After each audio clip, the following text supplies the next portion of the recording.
મારું નામ મકવાણા દર્શન, બાલાજી હનુમાનજી મંદિર, રાજકોટ.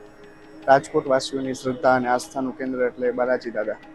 આજના ખાત્રીજ અને પરશુરામ જયંતિના પવિત્ર દિવસે મહાપ્રતાપી બાલાજી દાદાને કાચી કેરીના દિવ્ય શણગાર કરવામાં આવ્યા છે.